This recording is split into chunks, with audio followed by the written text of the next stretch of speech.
thoughts on adding nutrients back to the land with chicken litter or biosolids? I don't have any experience with biosolids, and I can't say that I have experience with chicken litter. I've heard of people doing it. I've heard Greg talk about it. The thing you just got to be aware of is what they have in the chicken litter. It could be, you could have feathers, you could have dead chickens, you could have their bedding, whatever they're using. Obviously the litter, the manure.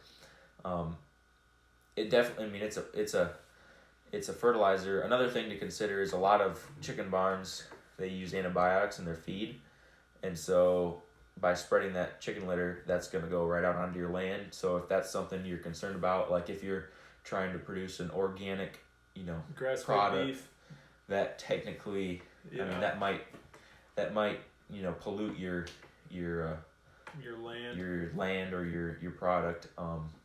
But it's it also, definitely is a fertility boost. It's also hot, so you have to be careful. Yeah, like it's really high in nitrogen. High in nitrogen. Yeah. High nitrogen carbon ratio. I think, what is it, 30 to 1? I don't know. I don't want to say something that I don't know. I don't know. But yeah. Joel Salatin has a lot in his book about the carbon. Yeah. His books about carbon nitrogen ratios and stuff, and you can look it up online or. The only thing also to think about, like, if you're gonna be any kind of like additional amendment or input to the soil, even if it's whatever, compost, right? Like even if it's not chemicals or fertilizers or whatever, compost or chicken litter or whatever, something to consider is the fact that, like, in order to use, like, it's an input, as in it's going to require mechanical work and labor in order to physically spread that on your land. So that's just something to consider. If you can design a system like we have here and a lot of other people do, where there's no mechanical input, a mechanical amendment to the soil other than feeding hay and running cattle or sheep. Like you're not loading up a manure spreader with compost. You're not loading up a manure spreader with chicken litter. You're not like having to drive tractors and heavy equipment around and time and money to operate that stuff in order to like make the system run. You know what I mean? Like here, it's none of that. It's literally just the cattle. Like the cattle, and the only input is spreading hay.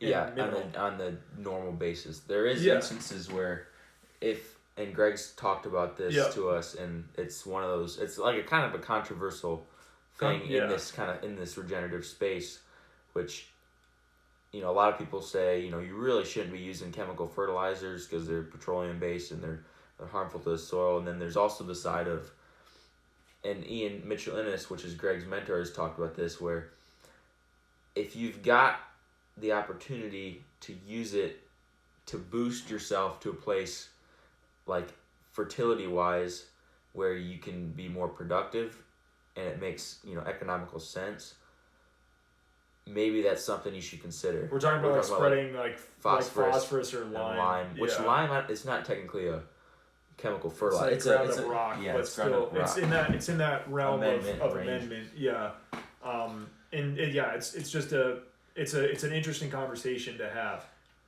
Worm poop is balanced. It's a balanced pH. It has there's 30 or some different micronutrients or whatever. Like a worm casting is like picture perfect soil. So the more earthworms you got, the more soil you're gonna be growing. So focus on that. That's a big thing. And I don't know enough. I know some stuff about soil health, but I don't know enough about. This was a question that I posed to Greg, and maybe somebody out there can come up with an answer. I'd love to get into a discussion about this, either during the live stream or at some point down the road. But I posed this question to Greg about the whole using like a crutch, so to speak, to boost yourself up. Mm-hmm. Not relying on it like phosphorus, but using phosphorus to boost yourself to a certain point, and then at that higher point of fertility, then using that as a springboard to just operate normally with no inputs, right? That's his theory. The theory of what we were just talking about. But I know exactly. The question that I posed to Greg was and I don't know the answer to this. It was so it by like injecting the soil with like a big burst of phosphorus, yes, like you may be helping yourself in the short term as far as like you're gonna boost fertility for that year, like several years, forage production. Yeah, several years after that or whatever. But are you actually shooting yourself in the foot long term? Because that kind of input is inevitably not part of the natural cycle of the soil and its capability of metabolizing and producing readily available phosphorus, for example. And so by putting in that big shot of phosphorus, are you like stalling that cycle? And then you're having to like work through that to get that going again, where you might be better off on like a 20, 30 year time scale if you had, instead of like just been patient, and you're going to come up with like a more resilient system in the end. You know what I mean? Mm-hmm. Like that was the question. Like, is it artificial fertility? Yeah. Is it like, are you giving yourself a boost, but in the long run, your peak is going to be lower? Later. Well, it's going to be like your peak will be lower because it's going to take, so let's just say take a 20-year time scale, right?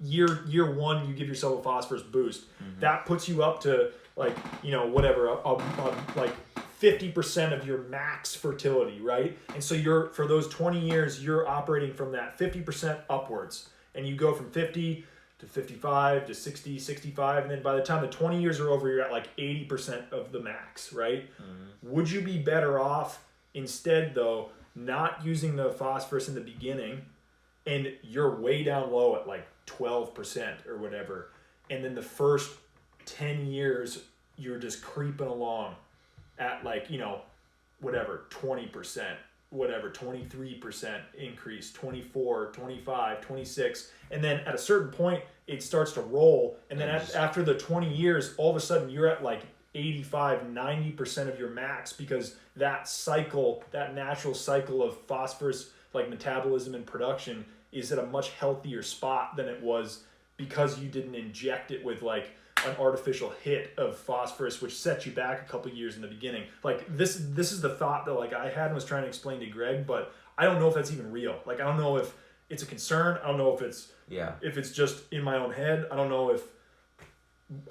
So like that's where like I'd love to learn more about it to understand it. It's like, is it like a, not like a drug, but like, you know, something that like like something that weakens your, or like takes the place of your immune system. Yep. But then ends up not strengthening your immune system. Yep.